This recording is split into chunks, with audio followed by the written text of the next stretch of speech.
तो अब एक बहुत ही ज़्यादा कंसर्निंग और एग्रीवेटिंग न्यूज़ आ रही है US and Israel and Iran का जो कॉन्फ्रंटेशन है उसमें से।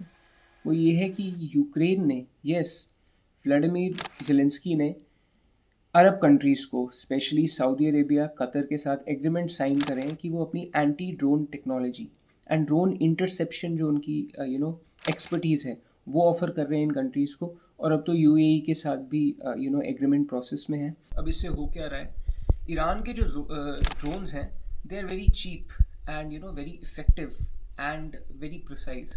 और गल्फ़ कंट्रीज़ को इन ड्रोन्स को न्यूट्रलाइज करने के लिए थार्ड मिसाइल्स और पेट्रियन मिसाइल्स जो अमेरिका से उन्होंने इंपोर्ट करी है उनका यूज़ करना पड़ रहा है, which are very expensive.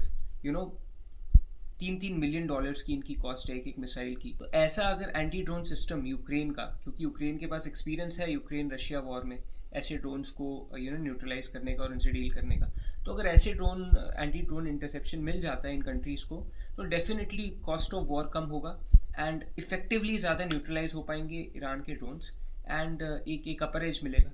And Ukraine क्या चाहता है, यूक्रेन चाहता है कि ये पेट्रियन और थार्ड मिसाइल्स जिनकी ज़रूरत बड़े थ्रेट को न्यूट्रलाइज करने में, बड़ी बड़ी मिसाइलों को रोकने में लगती हैं, जो कि रशिया अब यूक्रेन पे, क्योंकि रशिया एंड यूक्रेन वॉर भी तो अभी चल रहा है and Russia is intensively bombing Ukraine these days.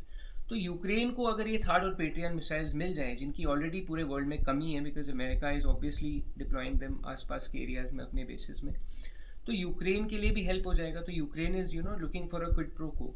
But यहाँ पे एक बहुत डेंजरस इसका एक कनोटेशन है, एक सिम्बोलिज्म है, वो ये है कि वी ऑल नो कि Ukraine is being supported by Europe. तो अगर यूक्रेन ऐसी हेल्प दे रहा है गल्फ कंट्रीज़ को अगेंस्ट ईरान, तो क्या यूरोप का पार्टिसिपेशन कहीं ना कहीं इसमें नज़र आ रहा है? क्योंकि ईरान अगर इसको इंटरसेप्ट करता है एंड इसको इंटरप्रेट करता है एज यूरोप का participation, then it's a very dangerous game. क्योंकि फिर रशिया जो अभी इम्प्लाइडली और फर्टिवली अंदर अंदर से थोड़ी थोड़ी हेल्प कर रहा है ईरान की, specially with regard to mapping of US assets, अब रशिया के पास भी एक्सक्यूज हो जाएगा डायरेक्टली अपने आप को पार्टिसिपेट करने का और ज़्यादा बोल्स्टर्ड तरीके से ईरान की मदद करने का।